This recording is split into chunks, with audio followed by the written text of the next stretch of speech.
The motion is agreed to. Call on Government Orders of the Day numbers 2 to 4. Taxation, Annual Rates, Returns, Filing and Remedial Matters Bill Committee Stage continued. Airports Cost Recovery for Processing of International Travellers Bill Committee Stage. Legislation Bill Committee Stage. I declare the House in committee for further consideration of the Taxation, Annual Rates, Returns, Filing and Remedial Matters Bill and consideration of the Airports Cost Recovery for Processing of International Travellers Bill and the Legislation Bill. Mr. Chairman. Mr. Speaker. Mr. Chair.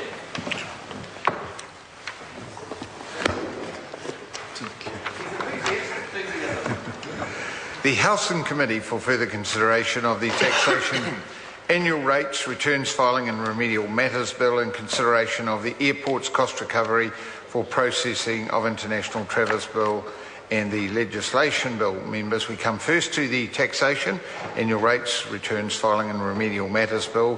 When the committee last considered the bill, we had reached Part 2 and Dr Megan Woods had the call. She's just over 1.5 minutes, should she require it. If not, is some other member seeking the call? Mr. Chair. Mr. Clark. Mr. Chair. I rise to support the bill. We are debating Part 3 of the bill, in my understanding now. Part 2. Part 2. Oh, well, that's very, very good, because I have some things I still wanted to say about Part 2 but didn't have the opportunity to say. I thought I had missed my opportunity.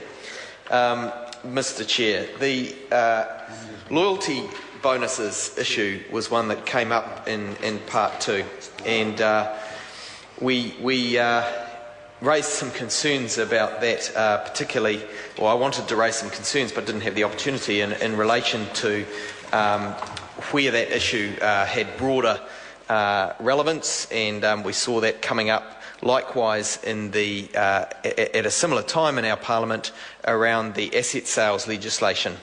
In some places, Mr. Chair, there appears to be an inconsistency. We are encouraging people by giving them bonus shares in the asset sales legislation that this government is trying to ram through the House as quickly as it can.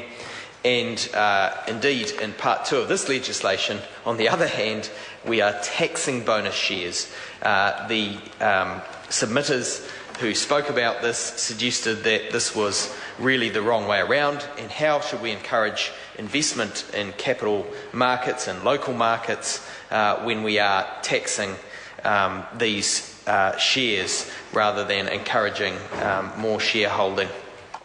Part 2 also in Clause 17 talks about software development write-offs, and the way in which this de-risks business is something that the Labour Party supports.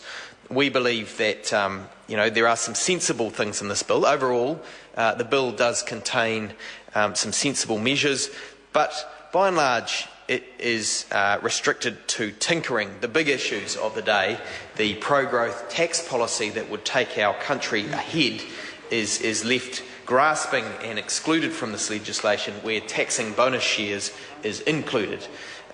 We have no plan for KiwiSaver beyond the unimaginative plan that we'll discuss in further parts of this bill to increase it mildly after the government had previously cut it. They are all over the place on KiwiSaver. And then we have nothing in here about monetary policy. Of course, this wouldn't be the place, but it all adds up to no real vision for this sector. And what we have in the bill is part by part this little piece of tinkering and that little piece of tinkering. Many of them good, many of them valuable, particularly in the area of write-offs for software development. But we don't have the big picture in here. We don't have a real vision for saving in a beefed-up KiwiSaver scheme.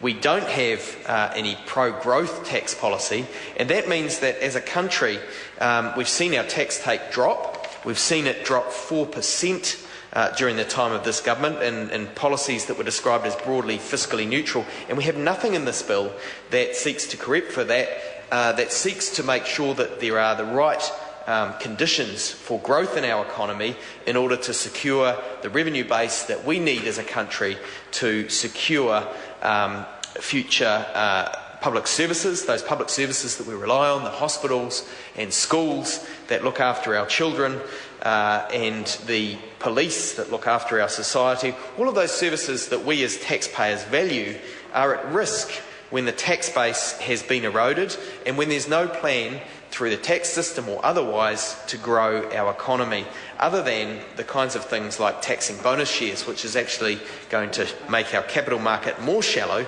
than it already is. And if we compare our capital market with our neighbours in Australia, we can see part of the picture as to why they've got so far ahead of us in recent years. They have $1.3 trillion in their retirement savings scheme.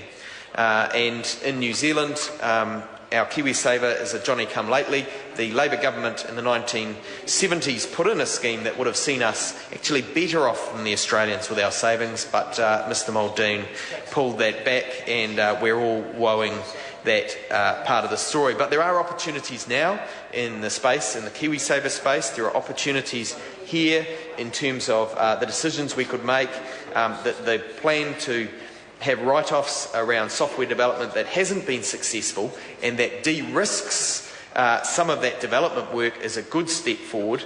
The replacement of the KiwiSaver 3% with 2% Mr. Chair? Is a mild but not demanding step.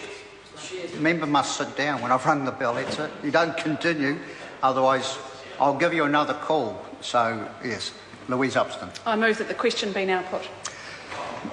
Paul.